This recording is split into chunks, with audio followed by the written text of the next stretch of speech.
Hello and welcome to class. In today's class, I shall be talking about main ideas and supporting details in reading. In IELTS reading, understanding the difference between the main ideas and supporting details is crucial for comprehending the text effectively. Now let's consider a detailed expansion on this topic. Firstly, a quick definition of main ideas.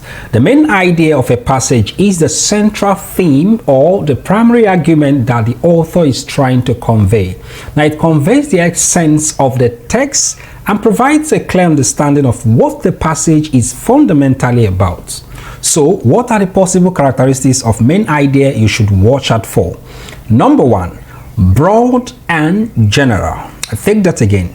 Broad and general. So the main idea is often broader and not overly specific. It summarizes the overall point without delving into particulars.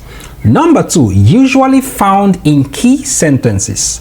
Now the main idea can often be identified in the topic sentence of a paragraph, typically the first or last sentence, though it can appear elsewhere in the text.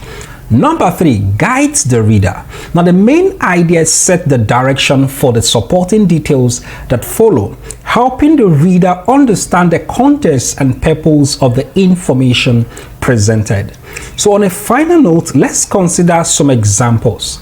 In a passage about climate change, now the main idea might be climate change poses significant risks to global ecosystems and human societies.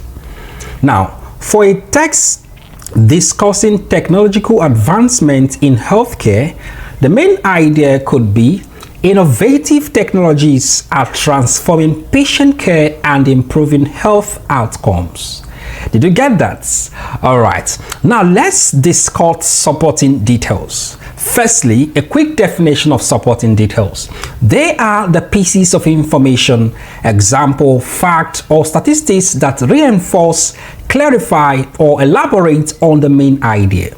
They provide evidence and context that help to substantiate the primary argument. So, what are the characteristics? Number one, specific and detailed. Now, supporting details are often specific. They offer concrete example or data that illustrates the main idea.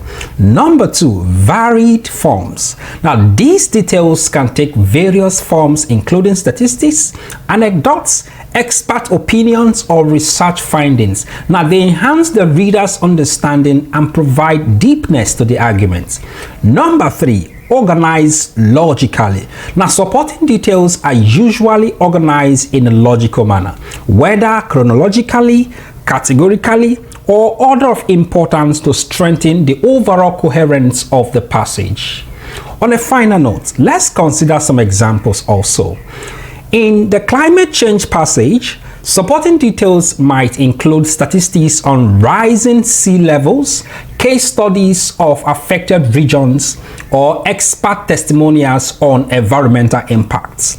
Now, in the healthcare technology test, supporting details could involve specific examples of new medical devices, patient testimonials, or data solving improved recovery rates due to technological innovations. So, to distinguish between the main idea and supporting details, consider the following strategies. Number one, identify the topic.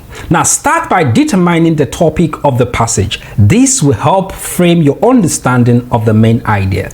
Number two, look for key sentences. Now, focus on the first and last sentences of paragraphs as they often contain the main idea or topic sentences that summarize the content. Number three, ask yourself questions. After reading a passage, ask yourself, what is the author trying to convey?